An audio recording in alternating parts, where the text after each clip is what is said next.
अस्सलामुअलैकुम, मेरा नाम राना मोहम्मद जुल्कन है। आज मैं जो टॉपिक डिस्कस करने जा रहा हूँ वो है semantics. Semantic is the branch of linguistic concerned with the meaning of a word of a language. कहते हैं सिमेंटिक्स जो है वो लिंग्विस्टिक की एक ब्रांच है जिसमें हम किसी भी वर्ड के मीनिंग को डिस्कस करते हैं। सबसे पहले हम देखते हैं कि कौन से मेन एरियाज को कवर करती है। ये दो मेन एरियाज को कवर करती है, एक है लॉजिकल सिमेंटिक्स, एक है लेक्सिकल सिमेंटिक्स। सबसे पहले हम पढ़ते हैं लॉजिकल सिमेंटिक्स क्या है। Logical semantics is concerned with sense and presupposition, यानी कि हमारी सेंस क्या होती है, हम अपनी सेंस को इस्तेमाल करके क्या कर सकते हैं, और प्रीसपोजिशन कुछ बातें ऐसी होती हैं जो एक दफा लिखी जाती हैं, उनसे हम क्या सपोज करके कर सकते हैं कि इस बात में क्या लिखा हुआ है। सबसे पहले हम सेंस की बात करते हैं।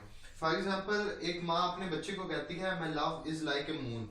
एक माँ अपने बच्चे को कहती है मेरा जो बेटा है, यानी कि मेरा जो प्यार है वो चांद की तरह है। ठीक है, लेकिन इसका मतलब ये नहीं कि वो चांद है, चांद की तरह है। तो हमें अपनी सेंस इस्तेमाल करनी होगी कि एक जैसे कि सेंटेंस है लव इज लाइक मून, और दूसरा हमने सेंटेंस कहा मून इज वाज ब्राइट। दो सेंटेंस हैं, एक में माँ कहती है कि मेरा जो प्यार है या मेरा जो बच्चा है वो मून की तरह है, और दूसरे सेंटेंस में हमने कहा मून ब्राइट है।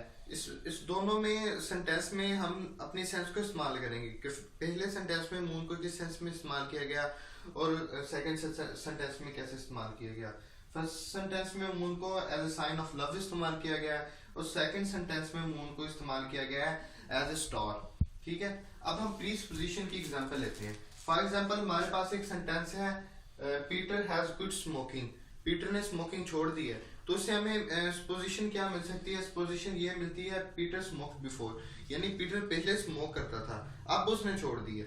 यानी अगर हमारे सामने ये फिक्र आ जाए कि पीटर ने स्मोकिंग छोड़ दी है, तो उससे हम प्रीसपोज क्या कर सकते हैं कि पीटर यानी पहले स्मोक करता था, अब उसने छोड़ दी। ये कुछ ऐसे हैं जिसमें हम अपनी सेंस इस्तेमाल करते हैं, कुछ ऐसे हैं जिसमें हम प्रीसपोजिशन लगाते हैं। ये ऐसे टाइप के सारे सेंटेंस जो होते हैं ये लॉजिकल सिमेंटिक्स कवर करती है। अब आती है बात लेक्सिकल सिमेंटिक्स की। लेक्सिकल सिमेंटिक्स में क्या होता है, it is concerned with analysis of word with relationship between them. ये किसी भी वर्ड के एनालिसिस को कहते हैं, इसमें हम किसी भी वर्ड को साइंटिफिकली स्टडी करते हैं।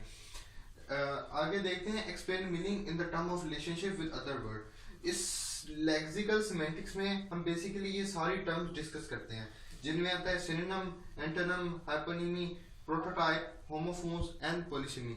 ये सारे हम डिस्कस करते हैं लेक्सिकल सिमेंटिक्स में। सबसे पहले हम बात करते हैं सिनोनिम्स की। सिनोनिम्स क्या होते हैं? सिनोनिम्स ये होते हैं words which have same meaning are called synonym, यानी वो वर्ड्स जिनके सेम मीनिंग हो या रिलेटेड मीनिंग हो, तो उन्हें हम कहते हैं कि ये आपस में सिनोनिम है। फॉर एग्जांपल ले सकते हैं बाय एंड परचेज, यानी बाय का भी मतलब खरीदना होता है, परचेज का मतलब भी खरीदना होता है। इस तरह आ गया आंसर रिप्लाई, आंसर करना रिप्लाई करना, ये हो गया सिनोनिम। अब हम बात करते हैं एंटोनिम्स की। एंटोनिम्स क्या होते हैं? कहते हैं words which have different meaning, कि वो वर्ड्स होते हैं जिनके मीनिंग डिफरेंट होते हैं, तो इन्हें ये सारे कवर करते हैं एंटोनिम में। इसकी एग्जांपल देख लेते हैं हैप्पी, सैड। हैप्पी मतलब खुश होना, सैड का मतलब परेशान होना। अब नेक्स्ट देखते हैं मैरिड और सिंगल। मैरिड मतलब शादीशुदा, सिंगल मीन जिसकी शादी ना हुई हो। तो ये हैं बेसिकली हमारे सिनोनिम्स और एंटोनिम। अब हम डिस्कस करेंगे हाइपोनिमी, प्रोटोटाइप, होमोफोन्स एंड पॉलिसेमी।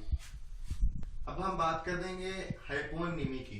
हाइपोनिमी क्या होता है? कहते हैं words whose meanings are specific instance of more general word, यानी कि वो वर्ड के अगर हम उसको मोर जनरलाइज फॉर्म में लिख सकें। इसकी एग्जांपल हम देखते हैं कैट्स एंड डॉग्स। जब हम कैट्स एंड डॉग्स इन दोनों की जगह हम वर्ड एनिमल भी इस्तेमाल कर सकते हैं। अगर हम वर्ड एनिमल इस्तेमाल करेंगे तो उसमें कैट भी आ जाएगा और डॉग भी आ जाएगा। तो उसमें ये जो इस प्रोसेस को हम कहते हैं कि हाइपोनिमी, यानी कि हमने एक जनरल वर्ड इस्तेमाल किया कैट्स और डॉग्स की जगह, जिसमें कैट्स भी उसमें शामिल आ गए, उसमें डॉग्स भी शामिल हो गए। तो ये है हमारा एनिमल। ये जो प्रोसेस है हमारा हाइपोनिम कहलाता है। इसमें जो कैट्स और डॉग्स होंगे वो को हाइपोनिम्स कहलाएंगे, यानी कि ये दोनों वर्ड्स जो हैं वो एनिमल के अंदर आ रहे हैं, तो इस प्रोसेस को हम हाइपोनिमी कहते हैं, और इन कैट्स एंड डॉग्स को हम को हाइपोनिम्स कहते हैं। इसमें लाइक डैफोडिल्स की बात करें, डैफोडिल्स और रोजेस। रोजेज और डैफोडिल्स की जब बात करें तो उनके लिए जो मोर जनरल वर्ड इस्तेमाल होगा वो फ्लावर इस्तेमाल होगा, क्योंकि फ्लावर में डैफोडिल्स भी आ सकते हैं और रोज भी आ सकते हैं। आर्ट्स की बात करें, आर्ट्स क्या है, इंसेक्ट हैं। अगर अगर इंसेक्ट बात करें तो मोर जनरल वर्ड आ जाएगा आर्ट के लिए। तो ये है हाइपोनिमी, यानी कि किसी भी अगर दो वर्ड्स या एक वर्ड इस्तेमाल किया जाए तो उसके लिए जो मोर जनरल वर्ड इस्तेमाल होता है, लाइक कैट्स एंड डॉग्स, ये दोनों एनिमल के अंडर आ जाते हैं। एनिमल एक जनरल वर्ड है। अब हम बात करेंगे हाइपोनिमी की। हाइपोनिम्स क्या होते हैं? कहते हैं वर्ड्स विच हैव टू और मोर डिस्टेंट मीनिंग, यानी ये वो वर्ड होते हैं कि जिनके एक ही वर्ड होता है लेकिन उसका मीनिंग डिफरेंट होता है। फॉर एग्जांपल हम बात करेंगे बैंक की। बैंक दो जगह इस्तेमाल होता है। एक तो हम कहते हैं कि जो नॉर्मल बैंक होता है, जैसे बैंक अल फलाह हो गया, बैंक अल हबीब हो गया, पंजाब बैंक हो गया, यानी कि जो एक फाइनेंशियल इंस्टीट्यूट होता है वो बैंक आ गया। और दूसरा बैंक ये हम कहते हैं कि the bank of the river, the bank of the Ravi, यानी कि वो दरिया का किनारा, यानी कि वो बैंक के तौर पर भी इस्तेमाल हो सकता है। यानी बैंक वर्ड एक है लेकिन इसके दो डिफरेंट मीनिंग है। ये बेसिकली कहते हैं हाइपोनिम्स की। ये बेसिकली एग्जांपल है हाइपोनिम्स की, यानी बैंक एक वर्ड है, वो फाइनेंशियल इंस्टीट्यूट के तौर पर भी इस्तेमाल हो रहा है और वो बैंक ऑफ द रिवर के तौर पर भी इस्तेमाल हो रहा है। अब हम बात करेंगे होमोफोनी की। होमोफोनी क्या होते हैं? कहते हैं different words pronounce same but spelled differently. यानी हाइपोनिम्स वो होते हैं कि दो वर्ड्स जो जो मतलब जिनको अगर हम बोलें तो उनके प्रोनाउंस सेम ही हो, लेकिन जब हम उन्हें लिखें, स्पेल्ड करें उन्हें, तो स्पेल उनकी डिफरेंट हो। फॉर एग्जांपल हम बात करते हैं TWO2 एंड TOO2, ये दोनों हम बात करें टू, ये दोनों वर्ड की वो प्रोनाउंसिएशन सेम है, लेकिन अगर हम इनके वो देखें, स्पेल देखें, इसका है TWO और इसका TOO। अब हम सेकंड बात करते हैं मीट और मीट की। मीट का मतलब गोश्त होता है और MW मीट का मतलब मिलना होता है।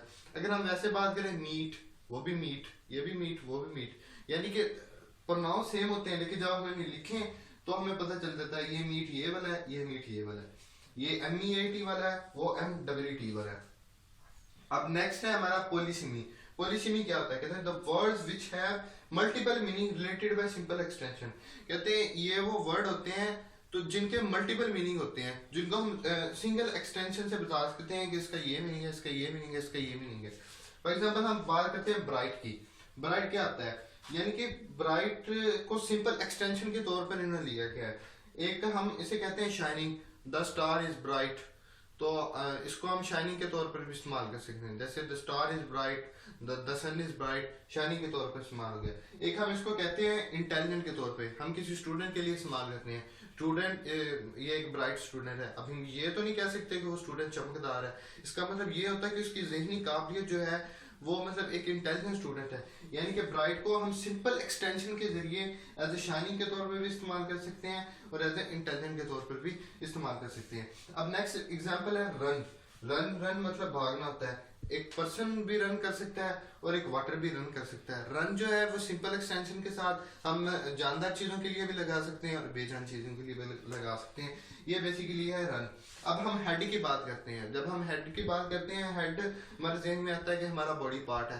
तो लेकिन जब हम किसी कंपनी में जाते हैं तो हम पूछते हैं इस कंपनी का हेड कौन है, तो ये एज ए सर के तौर पे भी इस्तेमाल होता है जो इंसान का बॉडी पार्ट है, और कंपनी के हेड के तौर पे जब कंपनी का सरबराह हम पूछते हैं वो कौन है तो वो भी हेड के तौर पर भी इस्तेमाल होता है। यानी हम सिंपल एक्सटेंशन के जरिए बता देते हैं। हेड बेसिकली वो होता है जो अपर लेवल का हो, हमारा हेड है वो अपर लेवल का है। इसी तरह हम जैसे किसी कंपनी में जाते हैं तो हम पूछते हैं हेड कौन है, यानी उस कंपनी में अपर लेवल का बंदा कौन है जो उस कंपनी का सरबराह है। तो हमें सिंपल एक्सटेंशन के जरिए हम बता सकते हैं कि जो हेड है ये बॉडी पार्ट के तौर पे भी इस्तेमाल हो सकता है, और जो पर्सन जो कि कंपनी का मालिक है और कंपनी का टॉप है उसके लिए भी इस्तेमाल हो सकता है। ये था आज का हमारा टॉपिक सिमेंटिक्स। हमने सिमेंटिक डिस्कस किया, फिर हमने लॉजिकल और लेक्सिकल सिमेंटिक्स को कवर किया, लेक्सिकल सिमेंटिक्स के आगे टॉपिक्स कवर किए। Thank you for watching my video. If you like my video, then don't forget to subscribe our channel. Thank you.